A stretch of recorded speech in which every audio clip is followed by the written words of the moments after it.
မင်္ဂလာပါတချေမင်္ဂလာပါချေအော်ဒီဒီနေ့ကတော့ဆရာဆိုင်မှာပေါ့နော်ဆရာဆိုင်ကနေပြီးတော့နိုင်ငံခြားမှာအကြောင်းသွားတက်နေတာဖြစ်တယ်ပြီးတော့ CS Education Center နဲ့တွဲပြီးတော့လုပ်နေရလဲတစ်နှစ်ကျော်သွားပြီဖြစ်တဲ့အတွက်ကြောင့်မို့လို့ဆရာရဲ့ဒီအကြောင်းသွားတက်တဲ့အတွေ့အကြုံလေးကိုပြန်ပြီးတော့ sharing လုပ်ပြီးဖို့အတွက်ဆရာ office ခေါ်ထားဖြစ်ပါတယ်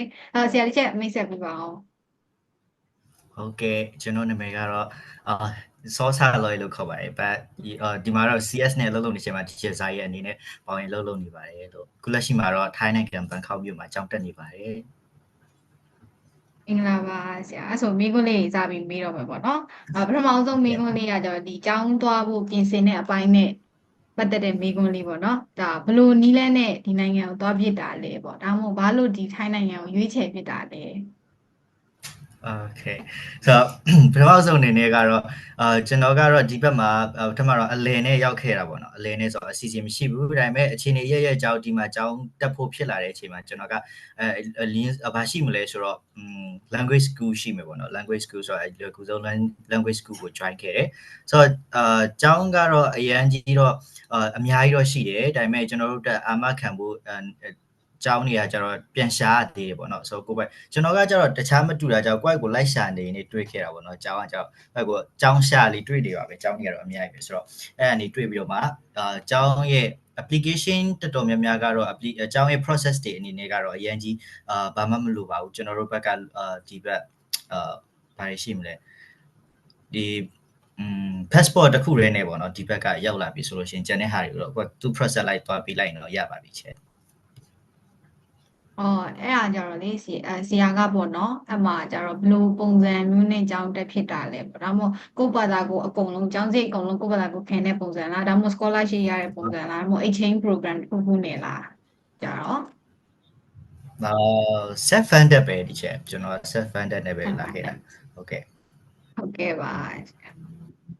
ါအဲ့လိုဆိုရင်ဗီဇာတခြားဒီ passport တစ်ခုပဲလိုတာပေါ့ဗီဇာတွေတခြားဒီ accommodation ပြင်ဆင်မှုတွေ financial planning တွေဟောဘယ်လိုပြင်ဆင်ခဲ့လဲပေါ့အဲ့ဆိုမြန်မာနိုင်ငံနဲ့ကဘယ်လိုနဲ့ကွာခြားချက်တွေရှိတော့လေဟုတ်တယ်ချက်အဲ့ဒါတော့ဆိုတော့ visa ကကျတော့ကျွန်တော်ကအရင်ဆုံးကပထမဆုံးထွက်လာခဲ့တောင်ကအာဒီထိုင်းကို2လ visa နဲ့ထွက်လာခဲ့တယ်ပေါ့နော်2လ visa နဲ့ထွက်ပြီးတော့ကျွန်တော်ကပထမတော့အလဲပဲဆိုပြီးနေနေတာ but တစ်လကျော်လောက်အချိန်မှာအကြောင်းတက်ဖို့ဖြစ်လာတဲ့အချိန်မှာတော့ကျောင်းရဲ့ဒီဘက် language school visa တော်တော်များများဒီကျွန်တော်တို့ကို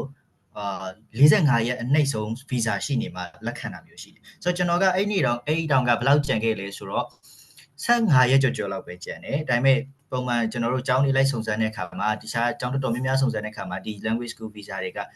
အနည်းဆုံးကျွန်တော်တို့လက်ထဲမှာ visa ကဘယ် visa နဲ့ပဲလာ visa ထဲမှာကအနည်းဆုံးက45ရက်ရှိနေမှသူတို့ကျောင်းအလက်ခံမယ်သူတို့ process တွေလုပ်ပေးမယ်ပေါ့နော်ဆိုတော့ဒါပေမဲ့ကျွန်တော်အပ်ခဲ့တဲ့အကြောင်းကကြတော့သူတို့ကအဆင်ပြေအောင်လုပ်ပေးတယ်ရတယ်အဆင်ပြေတယ်ဆိုတဲ့အချိန်မှာသူတို့ရဲ့ process တိုင်းသွားလိုက်တယ်ပေါ့နော်ဆိုတော့အဲ့အချိန်မှာဒါပေမဲ့ဒီခုသတိထားရမှာကနောက်လာမဲ့သူတွေကကြတော့အဓိကကျွန်တော်တို့နှစ်လ visa နဲ့လာတာတော့အကောင်းဆုံးပဲဒီဒါမှမဟုတ်လို့ရှိရင် visa နှစ်လ visa နဲ့လာပြီးလို့ရှိရင်ဒီဘက် visa ကကြတော့45ရက်ရှိမှတော်တော်များများလက်ခံတဲ့အတွက်ကြောင့်မို့နှစ်လ visa နဲ့လာမယ်ဒါမှမဟုတ်ရင်ဒီကိုလွယ်ကူဆုံးနည်းနဲ့ပြောရရင် arrival visa နဲ့လာပြီးတော့မှပြီးွားမှာတခြားနိုင်ငံကနေပြန်ထွက်ပြီးတော့မှပြန်ဝင်လာမျိုးပြီးတော့ visa သွားလျှောက်တာလည်းအခုနောက်ပိုင်းမှာတော့အများကြီးလောက်လာတဲ့အတွက်ကြောင့်မို့အဲ့တော့ပြဿနာမရှိဘူးအဓိကထိုင်းရောက်လာရင်ခွင့်လာအများကြီးရှိပြီအဲ့ဒါပဲပြီးသွားလို့ရှိရင်တော့ accommodation ဘိုင်းကြီးကတော့ကျွန်တော်တို့အဓိကကျွန်တော်တို့ကဘယ်ကိုကြောင်းရွေးမလဲကျွန်တော်တို့ကြောင်းနဲ့ရွေးတဲ့ထိုင်းဒီဘန်ကောက်ကအကျေးဖြစ်တဲ့အတွက်ကြောင့်မို့ခီးသွားလာဈေးကနည်းနည်းတော့စဉ်းစားရတယ်အဲ့တောင်ကျွန်တော်တို့အမယ်ကြောင်းကဘယ်မှာရှိလဲအဲ့အကြောင်းရှိတဲ့နေရာကိုကျွန်တော်တို့ကအနည်းဆုံး area တစ်ဝိုက်မှာရှိတဲ့ accommodation တွေမှာရှိလို့ရှာနေထိုင်ဖို့အတွက်ရှာရမယ်ဒါကတော့အလွယ်ကူဆုံးနည်းလမ်းပေါ့နော်ပြီးတော့ furniture ကတော့ကျွန်တော်ကတော့ဒီဘက်ဟို remove job လေးနဲ့လာတာဆိုတော့ online teaching ဘိုင်းနဲ့လာတာဆိုတော့အိမ်ကလည်းနည်းနည်းထောက်ပံ့မယ်ကျွန်တော်ကိုယ်တိုင်ကလည်းဒီဘက်မှာစာတင်နေနေဆိုတော့အရင်ကြီးတော့အခက်ခဲတော့မရှိနေပါဘူးခြားဒီလိုပေါ့ခြားကျောင်းသားတွေလာတက်မယ်ဆိုရင်ရောဘယ်လိုပြောမလဲ exchange rate လို့ခေါ်မလားပေါ့နော်ဒီဘက်မြန်မာနိုင်ငံမှာတည်းကဘတ်တွေကျိုးစုရမလားဒါမှမဟုတ်အဲ့ရောက်မှ exchange မှာသွားလဲလိုက်ရမလားဒီဘက် show many နဲ့လာတယ်ဆိုလို့ရှိရင်ဥပမာ TR visa နဲ့လာတယ်ဆိုလို့ရှိရင်တော့ကျွန်တော်တို့ကတချို့ကကျတော့ကျောင်းနဲ့ချိန်ပြီးတော့ကျောင်းလာတိုင်းတော့တစ်မျိုးပေါ့ visa မပြလောက်ရshow money မပြလောက်ရဘူးဆိုတော့ဒီဘက်ကကျတော့ TR visa နဲ့လာမဲ့သူတွေဆိုလို့ရှိရင်တော့ကျွန်တော်တို့ show money ကိုအနှိမ့်ဆုံးဒေါ်လာ900သူတို့ရဲ့သတ်မှတ်ထားတာဒေါ်လာ900ဒါမှမဟုတ်ဘတ်1000နဲ့အထက်ပေါ့နော်ဆိုတော့ဒီဟာကိုတော့ဒါတော့ကိုယ့်အိုင်ကိုစီမံလာရမယ့်ဟာတွေပေါ့နော်ဆိုတော့အဲ့လိုမျိုးတော့ရှိလိမ့်မယ်ကျန်တာတော့ကိုယ့်ကိုစိုက်တဲ့အချိန်လုပ်လို့ရတယ်ဘာလို့ဆိုဒီမှာကြိုက်တဲ့နေရာလေးလို့ရတယ် right အဲ့ဒါကြောင့်ပေါ့โอเคပါဆရာနောက်တစ်ခုကကျတော့ဒီနိုင်ငံတစ်နိုင်ငံနဲ့တစ်နိုင်ငံမတူညီတဲ့ဘာသာစကားတွေယဉ်ကျေးမှုတွေပေါ့နော်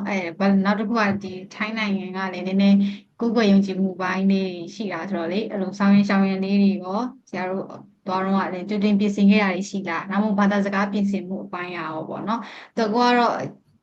ထိုင်းနိုင်ငံမှာတော့ကြောင်းတက်တယ်ဟုတ်တယ်အဲ့မှာကိုယ့်ရဲ့ဘာသာစကားအခက်အခဲတွေများဘာတွေများရှိခဲ့လဲဆရာအရင်ဆုံးကတော့ culture shock ပိုင်းမှာတော့ကျွန်တော်ဘာသာရေးအကြောင်းရင်ပြောလိုက်မယ်เนาะဆိုတော့ဘာသာရေးကတော့တူမရှိပါဘူးအားလုံးသိကြတဲ့အတိုင်းပဲဗုဒ္ဓဘာသာနိုင်ငံဖြစ်တဲ့ကြောင့်မို့ကျွန်တော်တို့ ਨੇ အရင် similar ဗျမ်းဖြစ်တဲ့နိုင်ငံတစ်ခုဖြစ်တဲ့ကြောင့်မို့အခက်အခဲတော့မရှိနေပါဘူး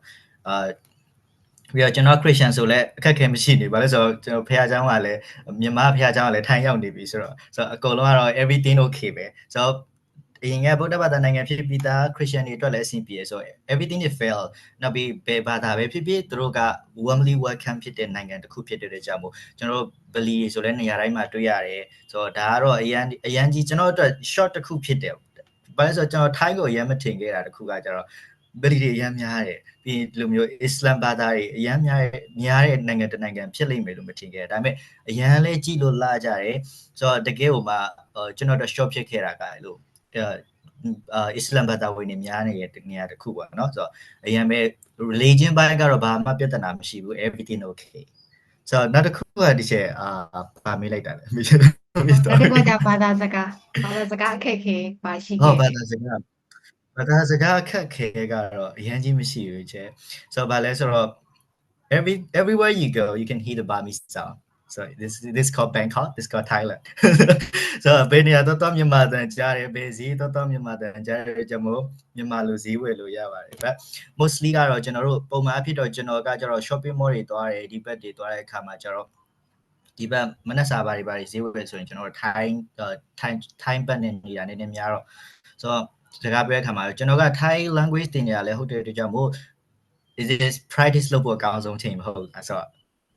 try to practice ပဲပြီးရင်တို့ကလည်းအရင် warmly welcome ဖြစ်ကြတယ်ဒီဘက်ကကျတော့ဒါတော့ကျွန်တော်နေတဲ့တိုင်ဝမ်တစ်ခုတည်းကိုပဲကျွန်တော်ပြောတာเนาะတခြားတိုင်ဝမ်တော့ကျွန်တော် I don't want to recommend that's why so အရင် warmly welcome ဖြစ်ကြတယ်ဆိုတော့စကားတွေ practice လုပ်ပေးကြတယ်ဆိုတော့ပစ္စည်းတစ်ခုခုပေးတာဒါကိုလိုက်ပြောပြီးလို့မှန်မှတို့ကပေးတာမျိုးလိုမျိုးတွေတော့ရှိတယ်ဆိုတော့ English လို့လည်းရတယ်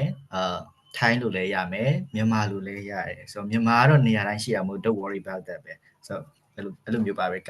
language နဲ့ကတော့အခက်အခဲမရှိပါဘူးဆိုဟိုပါမှာရော university မှာကြတော့ E2E လားအမို့ထိုင်းလို့တင်တာလားကျောင်းမှာတော့ကျွန်တော်တို့ကEnglish လို့ပဲတင်နေချက်ဘာလို့ဆို every nation ကလာတဲ့လူကြောင့် especially Myanmar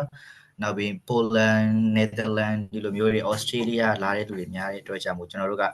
ဒီဘက်ကကျတော့ English to English တခါကျရင် teacher တွေကတော့ထိုင်းလို့ပြောတင်တာလည်းရှိတယ်ဆိုတော့ထိုင်းစကားတင်တဲ့အတွက်ကြောင့်မို့နားရီဝနေအောင်ထိုင်းစကားကိုပို့ပြီးတော့မှ press ပေးပြီးတော့မှတင်တာမျိုးတွေရောရှိတယ်လို့ပါပဲချက်အဲ့ဆိုရင်ကိုကပြန်မပြောတဲ့နာမှာထိုင်းစကားနားလည်နေပြီပေါ့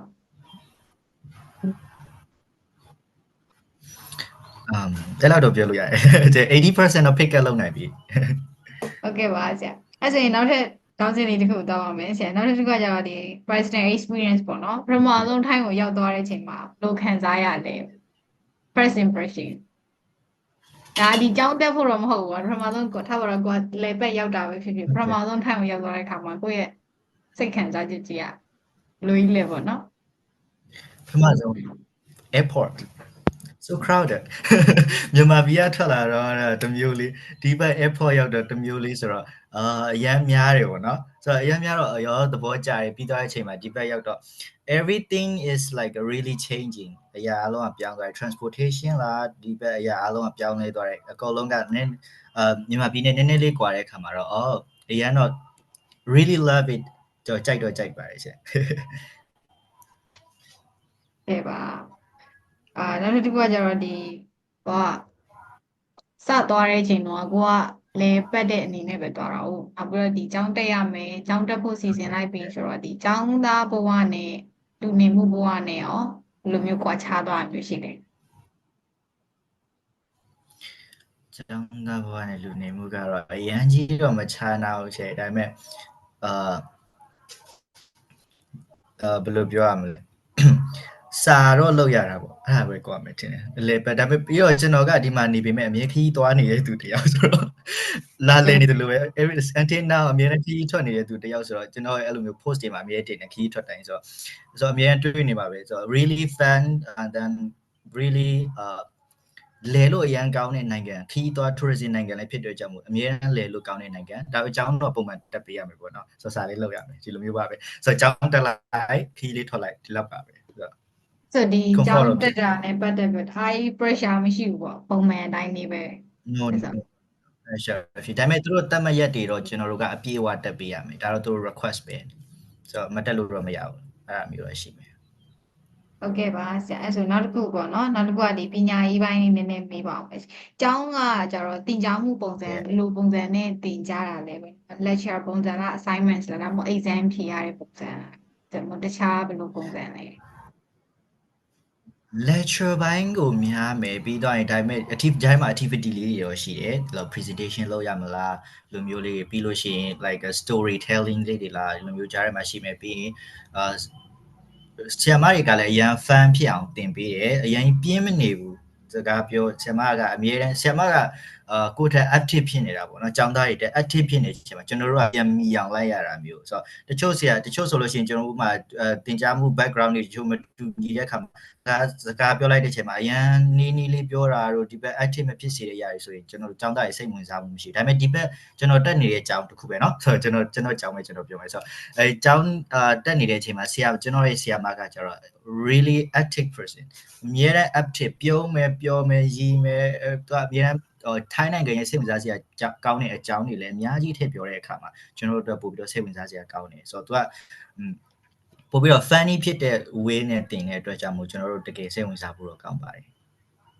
ဟုတ်ကဲ့ပါနောက်တစ်ခုကကျတော့ဒီနိုင်ငံခြားသားအကြောင်းသားတွေကို support ပေးလာဒါမှမဟုတ်ခြားနည်းနည်းပါးပါးခွဲခြားဆက်ဆံမှုပဲရှိလားကျွန်တော်ကြောင်းမှာလုံးဝမရှိဘူး100%ကျွန်တော်ကြောင်းလို့ပဲပြောရမှာနော်ကျွန်တော်ကြောင်း only ပဲကျွန်တော်ကြောင်းပဲပြောရနော်ကျွန်တော်ကြောင်းတော့အမအရင်ခံပါတယ်လို့အဲ့ဒီကိစ္စနဲ့ပတ်သက်ပြီးဘာလို့လဲဆိုတော့ဘယ်သူပဲစကားပြောအမြဲတမ်း step တွေကအစအရှိမကြောင်းနဲ့ဝင်လိုက်တာနဲ့အမြဲတမ်းနှုတ်ဆက်မဆရာမတယောက်ကတော့ရှိနေပြီးသားပဲဒါကတော့ဘယ်နိုင်ငံသားမဆိုပဲသူကလိုဝင်လာတာနဲ့နှုတ်ဆက်တယ်လိုမျိုးပြောပေးတယ်စကားတွေချင်းပြောပေးတယ်လိုမျိုးဆိုတော့ funny way တွေပဲအကုန်လုံးอ่ะဆိုတော့အရာအလုံးအဆင်ပြေတယ်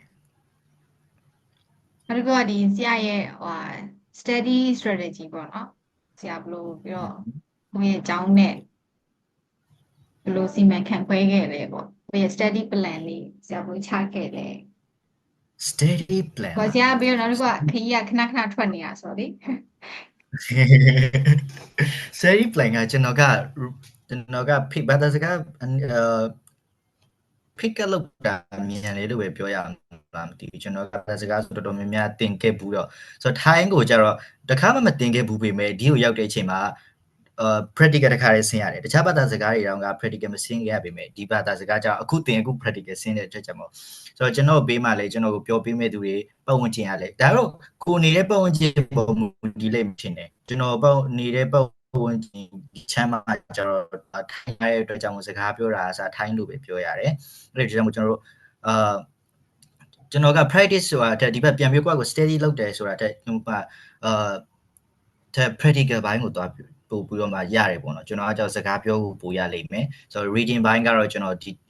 အရန်ကြီးတော့မဟုတ်ပေမဲ့ဆိုတော့အတင်းပေါ့နော်ပြောဖတ်နိုင်တယ်လူမျိုးတွေတော့လုပ်နိုင်တယ်ဆိုတော့ writing ဘိုင်းကတော့ရတယ်ဆိုတော့ဒီဘက် arrange လုပ်တဲ့အခါမှာကျတော့ဆက်ကျင်တော့ပုံမှန်တော့ကျွန်တော်တို့စာရေးကြိုးစားကြမယ်ထင်တယ်ပုံမှန်လိုပါပဲကျွန်တော်တို့လည်းကျောင်းဆက်တက်ချင်တော့စာရေးရန်လုပ်ကြမယ်လူတူပါပဲစာရေးရန်လုပ်ခဲ့တော့အခြေခံပိုင်တော့ဂျန်တဲ့ဟာတွေကတော့ပြဿနာရန်မရှိပါဘူးသူကသူအဆင်ပြေသွားလိမ့်မယ် အဲ့လိုမျိုးပါပဲ ဟုတ်ကဲ့ပါဆရာနောက်တစ်ခုကကျတော့ဒီ lifestyle နဲ့ပတ်သက်တဲ့မိကွန်းလေးပေါ့နော်ဒီမြန်မာနိုင်ငံနဲ့မတူတဲ့နည်းနည်းသတိထားရမယ်အရေးကြီးတဲ့အချက်ကဘာများဖြစ်ပါလဲ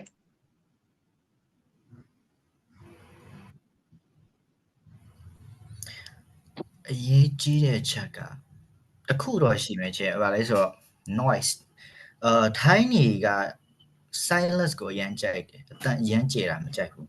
ဆိုတော့တတိထားရမယ်ရက်ွက်တွေမှာဆိုတခါကျရင်အိမ်မှာလူရှိမှန်းတော့မသိရတဲ့အခြေအနေမျိုးတွေရှိတယ်ဒါပေမဲ့မြန်မာမှာတော့မတူမြန်မာဆိုရင်တချင်းတွေဖွဲ့မယ်ဟိုဘက်ဒီဘက်အိမ်အဲ့လိုမျိုးစကားတွေပြောကြရမယ်အဲ့လိုမျိုးဟင်းတွေပို့ကြမယ်အဲ့လိုမျိုးတွေရှိတယ်တခုစုစားကြရဲစကားတွေလက်ဆောင်ပြောကြ but Thailand မှာတော့မရှိဘူးမတွေ့ဖြစ်ဘူးပေါ့နော်ကျွန်တော်နေတဲ့အချက်မှာဆိုရင်မတွေ့ဖြစ်ဘူးခါကျရင်ဟိုဘက်အခန်းတော့လူရှိရလားဆိုတော့ပြန်ပြီးမှတခြားပြန်စဉ်းစားရတာမျိုးပေါ့နော်ဆိုတော့ really quiet ဖြစ်တဲ့ environment ကိုသူတို့လိုချင်ကြတယ်နေကြတယ်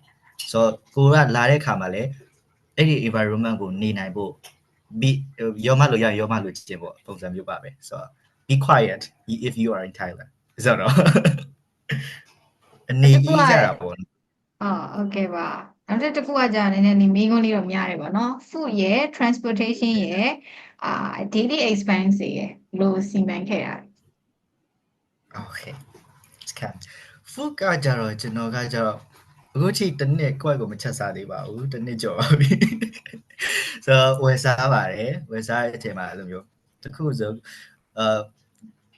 ဒါကတော့တနေရာနဲ့တရာပုံမူတည်ပေါ့เนาะကျွန်တော်တို့နေတဲ့လမ်းကကြတော့ဈေးနဲ့ဈေးညနေဘက်ဆိုဈေးဆိုင်လေးတွေရှိတယ်ဆိုတော့ဈေးဆိုင်လေးကနေပြီးတော့မှဘယ်လိုမျိုးဝယ်စားရရှိတယ်မနေ့ကျရင်တော့ဆိုင်လေးပါတွေသွားစားရတယ်ဒါမှမဟုတ်ရင်ကွေးတီယိုလေးဝယ်စားလိုက်တယ် line မှာလည်းမာလို့ရတယ်အဲ့လိုမျိုးကတော့ဒါကတော့ food ကတော့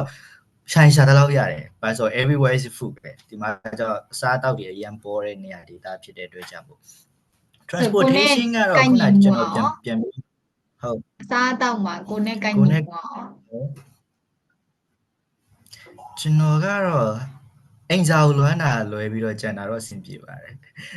အိမ်ချက်လေးတွေလွမ်းတာပြီးတော့ကျန်တာတော့အဆင်ပြေတယ်ဆိုအရင်ကြီးတော့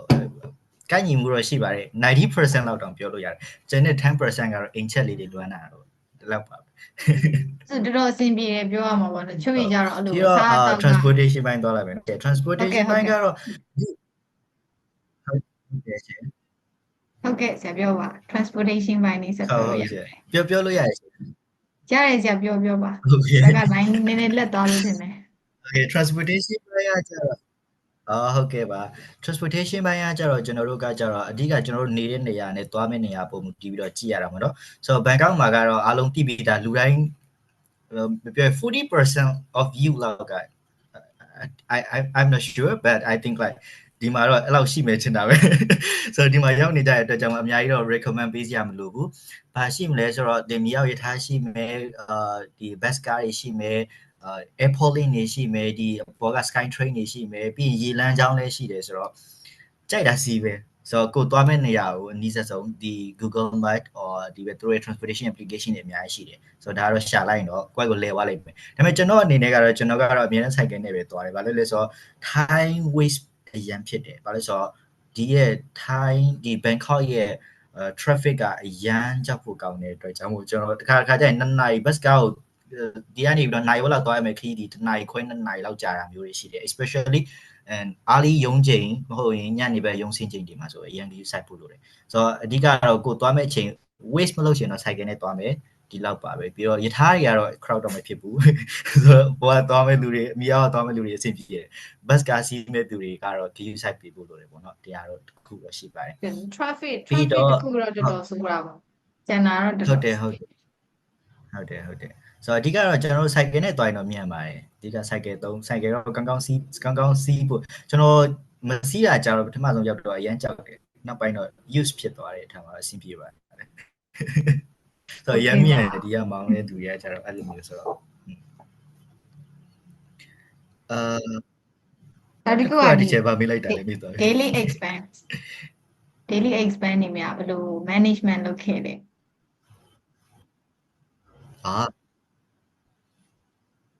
daily expense ဆက်စချင်းတော့ကျွန်တော်ရောက်ချင်တော့အရန်ကြီးမတုံးတက်ဘူးပေါ့နော်ပတ်စံအရန်ကွာဟနေတယ်မြန်မာအဲ့တော့ကျွန်တော်ဆက်လာချင်တော့မြန်မာငွေ3သိန်းဆိုပတ်1000ကွက်တိလောက်ကြာတယ် ဆိုတော့ဒါပေမဲ့အခုနောက်ပိုင်းတော့ကွာသွားတယ်3000ဝန်းကျင်လောက်တော့ကွာသွားတဲ့အခြေအနေမျိုးမှာရှိတယ်ဆက်လာကျွန်တော်အရင်မခွဲတတ်တဲ့ခါမှာလေအကုန်တန်နေပေါ့နော်နောက်ပိုင်းကျတော့မတန်တော့ဘူးတန်တော့အချိန်ပြန်လုပ်တဲ့ခါမှာခုမှတရက်ကိုပုံမှန်စားမယ်ဆိုလို့ရှိရင်အပြင်မထွက်ပဲစားမယ်ဆိုရင်တရက်ကို200လောက်ဆိုလို့ရှိရင်ကောင်းသုံးလို့ရတယ်ကောင်းစားနိုင်တဲ့ထဲတော့ပါတယ်ဆိုတော့ပုံမှန်ချိုးချွန်ချန်ကျွန်တော်ကတော့အပြင်မှာစားတဲ့လူအနေနဲ့ပြောတာเนาะဆိုတော့အပြင်မှာစားတဲ့သူတယောက်အနေနဲ့ဆိုတော့100ဆိုရင်ဒါတော်တော်ချိုးချန်ဟိုဗာလဲလက်ကုံရက်ပိုင်းပေါ့ဒါ100တော့ဒါပေမဲ့လာမကုန်သေးဘူးဆက်ချင်းဆိုလို့ရှိရင်တော့ကျွန်တော်အပြင်သွားစားရပါဆိုလို့ရင်တော့ကျွန်တော်တို့ဒီဘက်ကတော့ food တွေကလောက်ထိဈေးမကြီးဘူးလို့တော့ထင်တယ်တပွဲကို200 300တချို့ဟာတွေပေါ့နော်ဒီဘက်ဆိုင်တွေမှာသွားစားမယ်ဆိုလို့ရှိရင်တော့ဒီဘက်ပုံမှန်ဈေးမှာပဲစားမယ်ဒါမှမဟုတ်လို့ရှိရင် food court တွေမှာဒီမှာကကြောက်ကုန်တဲ့အတိုင်းမှာ food court ရှိတဲ့အကြောင်း food court တိုင်းကတော့တန်ကြတယ်တပွဲကို90ဝန်းကျင်လောက်ပဲရှိတဲ့အကြောင်းစားလို့ရတယ်ပေါ့နော်အိမ်ချက်အနေနဲ့ကတော့အိမ်ချက်တော့ပိုတန်မယ်လို့တော့ကျွန်တော်စိတ်ထဲမှာတော့ထင်လိမ့်မယ်ဗျဘာလို့ဆိုတော့သူတို့ကဝယ်ထားတာစုဝယ်ထားတာဆိုတော့လေပို့ပြီးတော့တန်မယ်ဒါပေမဲ့ကျွန်တော်တို့လိုလူငယ်ကြအရင်မခ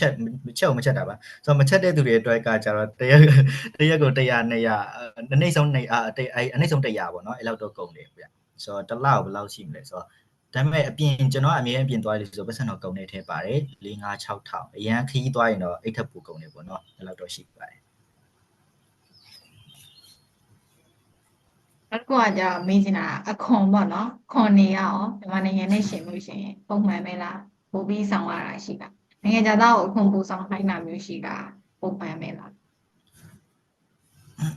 ကျွန်တော်ကတော့မကြုံဘူးသေးဗ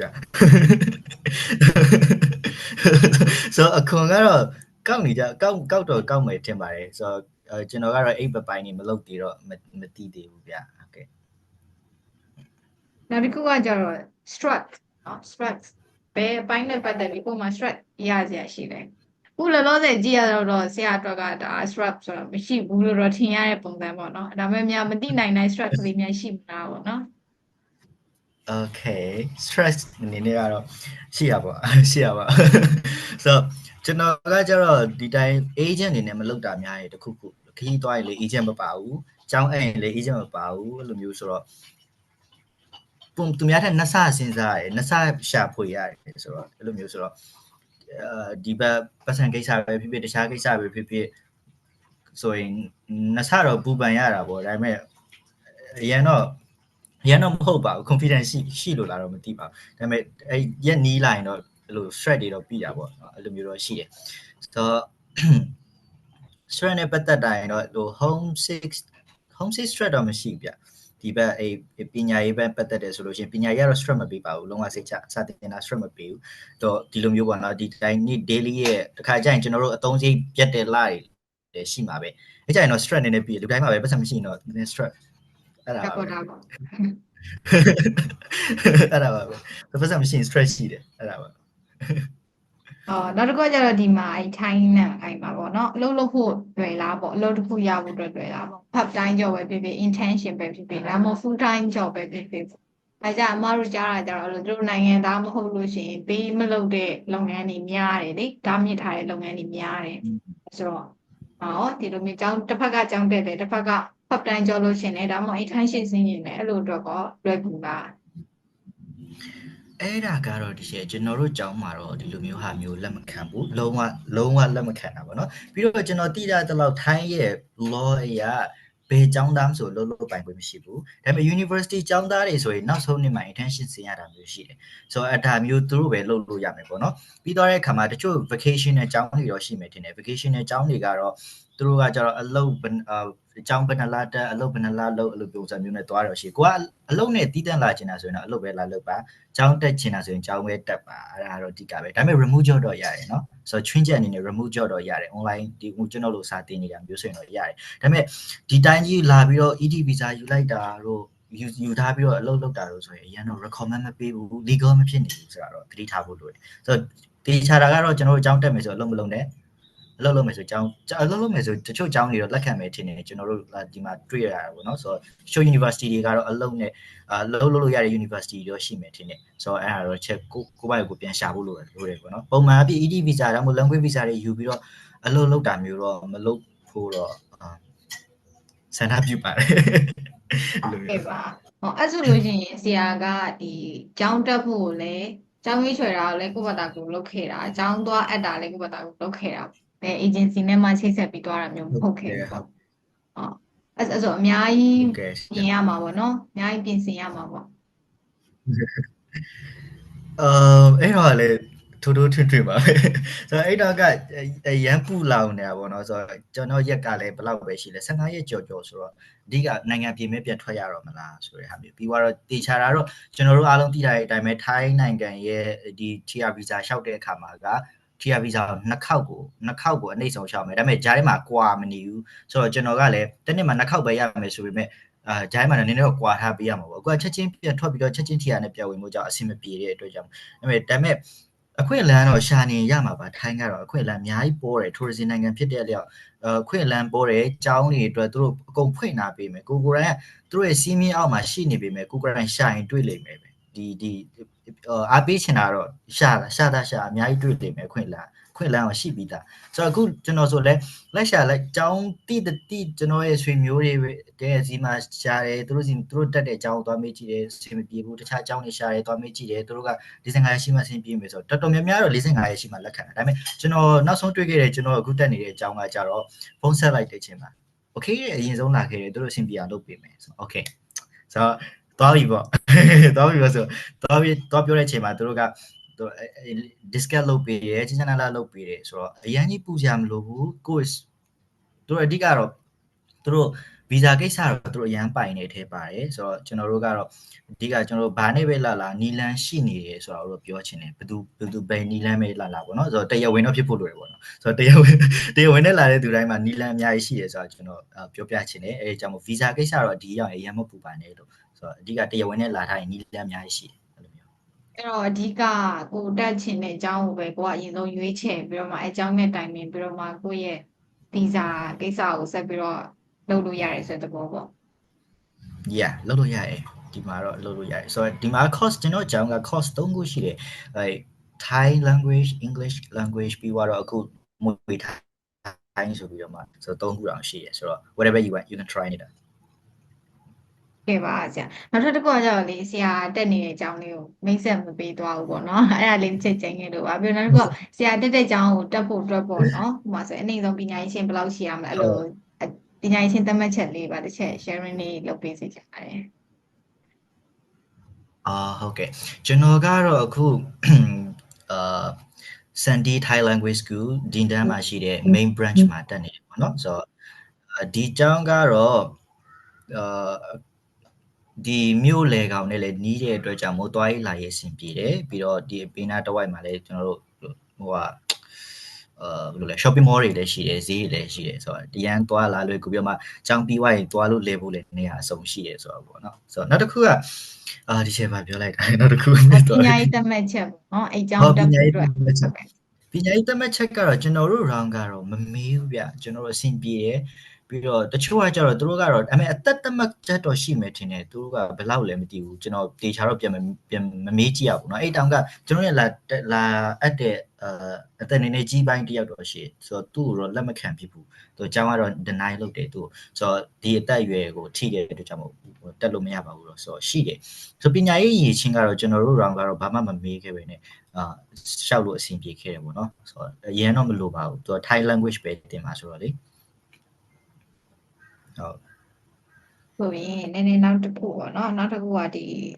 ီထိုင်းမှာအကြောင်းလာသက်ချင်တဲ့မြန်မာအကြောင်းသားတွေကိုဘာများအကြံပြုချင်တာရှိလဲဒီ language ဘိုင်းနဲ့မဟုတ်ဘဲနဲ့တခြားဘယ်ဘိုင်းနဲ့မဆိုပေါ့ထိုင်းနိုင်ငံမှာအကြောင်းလာသက်ချင်တဲ့မြန်မာအကြောင်းသားတွေကိုဆရာအနေနဲ့အကြံပြုချင်တာလေးတွေကိုယ့်ရဲ့နောက်ပြီးတော့ဆရာမမေးမိရဲ့ experience sharing လုပ်ချင်တာလေးရှင်းနဲ့ထပ်ပြောပြလို့ရပါတယ်โอเคအရင်ကျေပြန့်သွားပြီဆိုတော့ဒီဘယ် university နဲ့ပဲလာ vacation နဲ့ပဲလာ language school နဲ့ပဲလာဒါမှခီးသွားရင်လည်းကြောင်းတက်ချင်လို့ပဲဖြစ်ဖြစ်ကျွန်တော်လိုပါเนาะခီးထွက်လာရင်လည်းကြောင်းတက်ချင်လို့ပဲဖြစ်ဖြစ်ဆိုတော့အခွင့်အရေးအကုန်လုံးရှိပါတယ်ဆိုတော့ရှာလီဖွေလီတွေ့မှာပဲဆိုတော့အရန်ကြီးတော့ထိုင်းနိုင်ငံနဲ့ပတ်သက်ပြီးတော့ pressure တော့အရန်ကြီးမရှိနေပေါ့เนาะဆိုတော့သူတို့ visa ကိုသူတို့ရအောင် visa အဓိကပြ visa ကိုကောင်း share ပေးတဲ့ ခွင့်လန်းကြိုက်တဲ့ visa လိုချင်တဲ့သူတိုင်းအတွက်ရှိတယ်အခုဆိုနောက်ပိုင်းဆို visa ကျောင်းနယ်ဖြစ်ဖြစ်တခြားနယ်ဖြစ်ဖြစ် DTV visa လားဒါမှမဟုတ် golden visa လားဆိုကြိုက်တဲ့သူမျိုးပေါ့နော်ကိုယ်တက်နိုင်တဲ့ visa နဲ့နေလို့ရတယ်ပေါ့နော်ဒီမှာကျတော့ဆိုတော့ပညာရေးပိုင်းနဲ့ပတ်သက်ရင်တော့ကျွန်တော်တို့အထူးပညာပြောပြစရာတော့အရင်မလို့တော့ထင်တယ်ဘာလို့ဆိုတော့အခွင့်အလမ်းကျွန်တော်တို့ဒီဘက် Facebook မှာလည်းရှာလို့ရတယ်ဒါပေမဲ့ချက်တိနေချင်းတာမျိုးရှိလားအဲ့လိုမျိုးဆိုအရင်ကြေတော့ ကဲ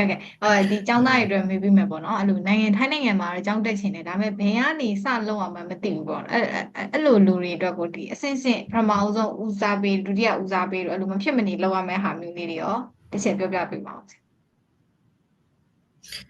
โอเคရပြီဆိုတော့အဓိကတော့ကျွန်တော်တို့ထိုင်းမှာအကြောင်းတက်မယ်ဆိုဘာလို့လဲဆိုတော့အကြောင်းယူရမှာပေါ့ကို career ပဲသွားချင်လေဆိုတော့အဓိက career ရွေးပြီးတော့မှအကြောင်းကို pick up လုပ်ဥပမာကျွန်တော် university တစ်ခုအနေနဲ့ပြောလိုက်မယ်နော် university သွားမဲ့သူတွေနဲ့ပြောတဲ့အခါမှာကျွန်တော်တို့ဘယ်လောက် budget သုံးမလဲဆိုတော့ budget ကရှိတယ် international school တွေအကြောင်းသားတွေအတွက်တော့ budget ကသူ့အဆင့်လိုက်ရှိတယ်ကြိုက်တဲ့အကြောင်းကိုတက်နိုင်တဲ့ budget ရွေးပြီးရင် subject ရွေးမယ် subject ကတော့အဓိကပေါ့နော်ကိုတက်ချင်တဲ့အကြောင်းနဲ့ subject မရှိနေတယ်တမျိုးပေါ့ဆိုတော့ subject တွေဒီ budget တွေကိုရွေးပြီးတော့မှ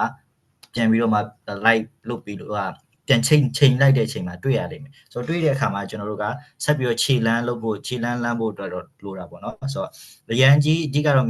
major ရွေးမယ်ပြီးလို့ရှိရင်ကိုတက်နိုင်တဲ့ budget ကိုရွေးမယ်ဒီနှစ်ခုကတော့အဓိကပါပဲဆိုတော့ပြီးတော့ general process ကသူ့လာလိမ့်မယ်ဟုတ်ကဲအဲ့ဆိုရင်ရှင်မမေးသွားတဲ့အထက်ကနည်းနည်းလေးပြောပြချင်တာရှိသေးလားပြောပြချင်တာရှိသေးလားဆိုတော့อืมရပါတယ်တခြားဒီ language ဘိုင်းနဲ့ရောတခြားဒီ culture ဘိုင်းနဲ့ရောအကုန်လုံးပြောပြပေးလို့ရတယ်ပေါ့နော်ကိုရောကတော့ဘယ်လိုဖြစ်ခဲ့တာဒီနောက်ကျောင်းလာတက်မှတူလို့အဲ့လိုမဖြစ်အောင်လို့စင်ကျင်လို့ရတယ်ပြင်ဆင်လို့ရတယ်ဆိုတာမျိုးပေါ့တခုကတတိထားရမှာကတော့ warning ပေးတာပေါ့နော်တတိပေးတာဆိုတော့ဒီဘက်ကကျတော့ဘယ်သွားပေါ့နော်ဒီ passport တော့တဲသွားလို့ဖို့တော့လိုတယ်ဆိုတော့ passport ကအဓိကပဲအိမ်ပေါ်ပဲအိမ်ပေါ်ကနေအိမ်ရောက်ပဲစင်းအောက်မှာပဲ7မှာပဲဈေးဝယ်ဆိုတော့ဒါတော့ကိုနေတဲ့ community ပေါ်လဲမူတည်လိမ့်မယ်ကိုကဒီဘက်နိုင်ငံသားများတဲ့ community လားမြန်မာများတဲ့ community လားဆိုတော့ especially မြန်မာများတဲ့ခုနပိုင်းဆိုမြန်မာများတဲ့ community မှာဆိုရင်ပိုက်စိတ်တိုက်ပုံစံပေါ့ခက်စိတ်လေးရှာလာတာပေါ့နော်ဆိုတော့သူတို့အမြဲတမ်းဝင်နေတာမျိုးရှိတဲ့အချိန်မှာကိုနေတဲ့ community ကိုသတိထားရမယ် passport ကတော့သူတို့မတိမ်တရားမဝင်စားဘူးမျိုး file ကောက်ခွင့်ရှိတယ်တရားဝင် file ကောက်ခွင့်ရှိတယ်အဲ့ဒါကိုသတိထားပေးဖို့လိုတယ်ပေါ့နော်ဆိုတော့အဲ့တခုကတော့သတိပေးတာပါဆိုတော့အဲ့တခုပဲရှိမယ်ထင်တယ်ကျင်တာတော့ကျွန်တော်ကိုယ်တိုင်တော့မကြုံဘူးသေးဘူးဆိုတော့ဘယ်တော့ကျွန်တော် passport တည်အိမ်အောင်မှာရေးစင်းခိုင်လည်းတည်ပါတယ်โอเคပါโอเคပါဆရာဆိုအခုလိုဖြေကြားပေးလို့ကျေးဇူးအများကြီးတင်ပါတယ်ဟုတ်ကဲ့ပါချေကျေးဇူးပါโอเคပါ